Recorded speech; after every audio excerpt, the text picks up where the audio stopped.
the Miss Supranational 2024 Supra Model of the Year competition was very recently held, and I watched, of course, the entire thing. I have my thoughts on each and every contestant.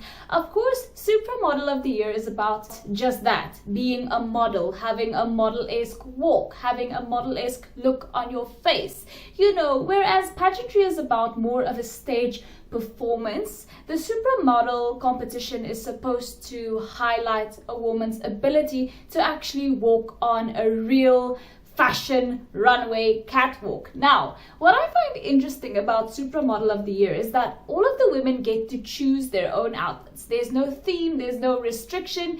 You can come out on stage wearing whatever the hell you like, and that is actually what draws my attention about the Supermodel competition, because I find it so interesting to see what each and every woman try to represent about their country by what they're wearing and all of that. Of course, it is about the walk, it is about the way that they present themselves as a model on the runway, but of course we also have to talk about what they're wearing, since they do have control over that as well. Starting with the African continent, we had Botswana. Botswana, to me, her outfit wasn't very enticing, but she did have an excellent walk. She gave a great model-esque performance.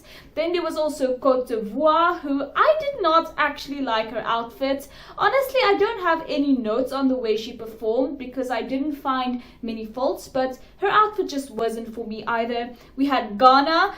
I don't know about Ghana's outfit. It looks like a baton girl, if you know what I'm talking about. I really didn't appreciate this outfit on Ghana at all. It was a very awkwardly short length. Then we had Nigeria. I don't really like Nigeria's outfit, honestly. I actually expected a better walk from Nigeria as well, because you guys know I have been loving her. Then there's Sierra Leone, great model walk. The outfit, however, could be better.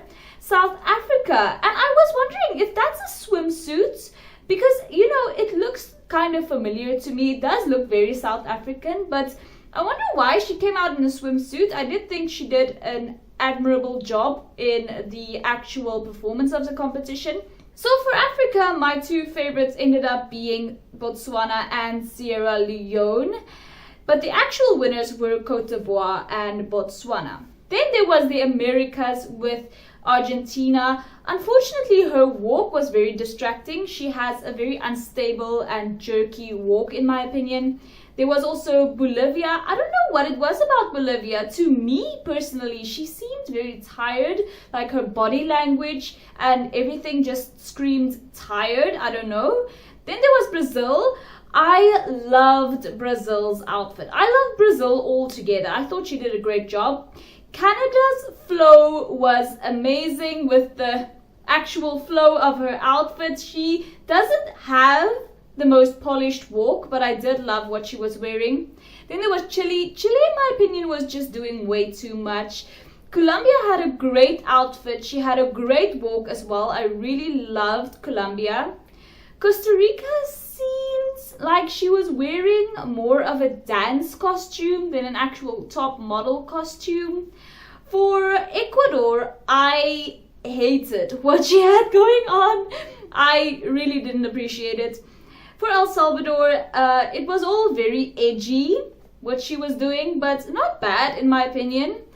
It's appropriate for Supramodel. For Guatemala, I don't know, it was too evening gowny, and there were lots of girls who came out in basically evening gowns for top model, which is not what top model is supposed to be. Then there was Honduras. Tell me why I actually love this. I actually like this a lot. For Mexico, it was giving beige Tinkerbell, and to be honest with you, I'm actually not mad at it. For Nicaragua, honestly, I do not love the foil look. It looks like tin foil. It's not for me. For Panama, oh my goodness, she was bringing the drama. I really appreciated what Panama had going on. For Paraguay, again, the tin foil shorts really ruined this outfit for me. For Peru, I love her. but this is too evening gowny as well. For the USA was bringing the Mummy / Dune, honestly, and I even don't know what to say about it beyond that. For Uruguay, I was unsure what this was even trying to be, if I'm being honest with you. For Venezuela, this again is a gown, and it's an evening gown. You know, there are plenty of opportunities to wear evening gowns in pageantry. I don't think that the Supra model competition should be one of them. So for the Americas, my favorites were Brazil and Honduras, but the actual winners ended up being Mexico and Bolivia. For Australia, I love this one piece. She has a slightly jerky walk, but I love this one piece that she was wearing. For Bangladesh, I'm so over the mirror type of thing from 2019. We saw too many of these types of dresses in 2019, to be honest with you. For Hong Kong, she had more foil, her knees were bended, she walked too fast. I really didn't appreciate Hong Kong. For India, I love this outfit. But one little piece of criticism, I think that her arm movements were a bit too eccentric. For Indonesia, oh my gosh, she looked like a golden goddess. I did love this. For Japan, I don't know, it was a bit boring, isn't it? It's just a bit boring, looking at all of the amazing outfits that came before her. For Laos, honestly, I didn't think that this was too bad. Malaysia looks like a literal candy wrapper. Myanmar, you know what? I actually loved what Myanmar had going on. Not bad at all. Nepal wasn't my favorite. Her walk definitely needs work. With New Zealand, I just thought it was very unimaginative. She could have done so much more. For Pakistan, I thought that this was a lovely evening gown, but again, not suitable for Supra model. The Philippines, I loved what she was wearing. It's so beautifully and intricately crafted. I absolutely love the Philippines.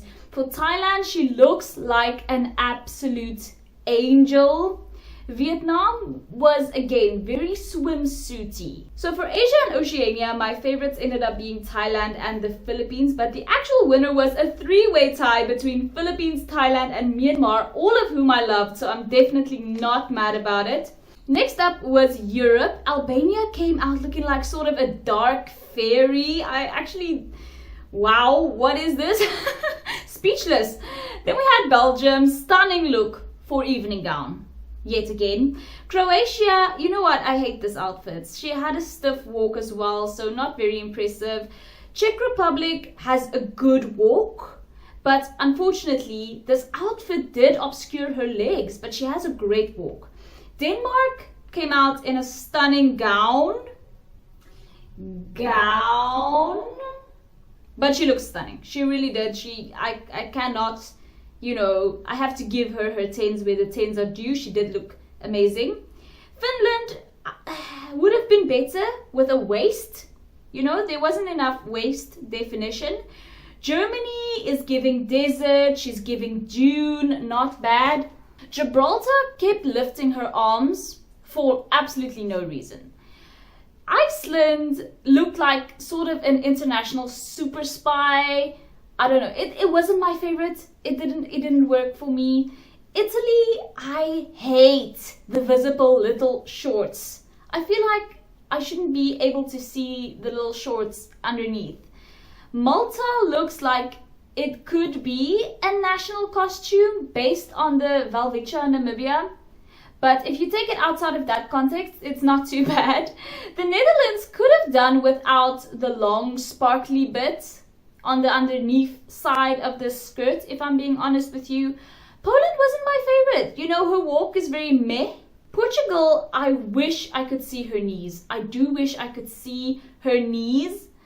Romania, I love the addition of the boots. It was the addition of the boots that actually sold me on this outfit for Romania. I think that was such a good call.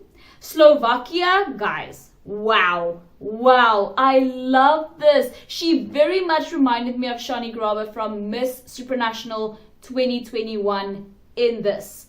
Spain, the feathers ruined it. On the outfit, on the floor, the feathers was just so unnecessary. And she even struggled with the umbrella. Next, UK came out in this professor's outfit, which I love. I'm like, okay, professor, I love this. Her performance needs work, however, but this outfit to me is just everything. The Ukraine, just no. Like, what even is this supposed to be? So for Europe, which I thought was a very strong group and is a very strong group this year, the Czech Republic and Slovakia were my favorites, but the actual winners ended up being Slovakia and Poland. Poland? Anyway, moving on to the Caribbean, we had Aruba. I wish the sleeve was more fitted, but it was a very, very interesting look. I did enjoy it. The Cayman Islands, not a fave at all. You know, it does lack that waist definition. Cuba, definitely not bad. I did like the colors on this. Curacao just looked like an adorable little piece of candy or Hoovel citizen. I don't know. You guys know I love Curacao.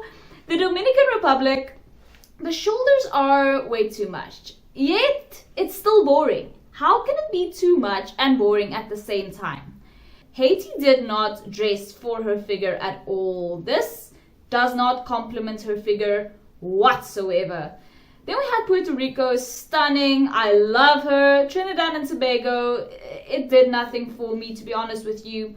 US Virgin Islands, lastly, the mask makes it unbearably awkward.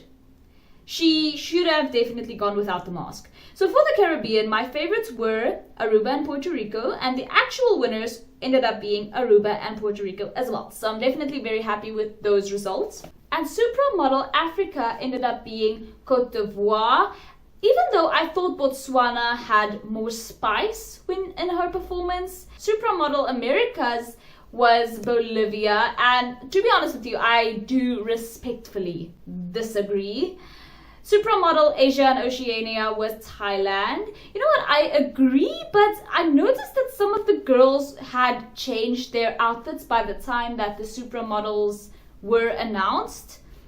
Like, what happened to Thailand's beautiful white dress? Supermodel Caribbean was Aruba, and you know what, I'm not mad about it. She was one of my favorites after all. And Supermodel Europe was Slovakia, and I strongly agree, she was so stunning. Out of these 5 Continental Supermodel winners, the actual Supermodel of the Year, which is the winner overall, will be announced at finals on the 6th of July, and this woman will actually automatically go into the top 24 at finals. So that's all very exciting. Let me know what you guys think about the Supermodel of the Year competition. What did you think about all the outfits? I would love to know. Thank you guys so much for watching. If you haven't already, please subscribe, and I will see you in the next one.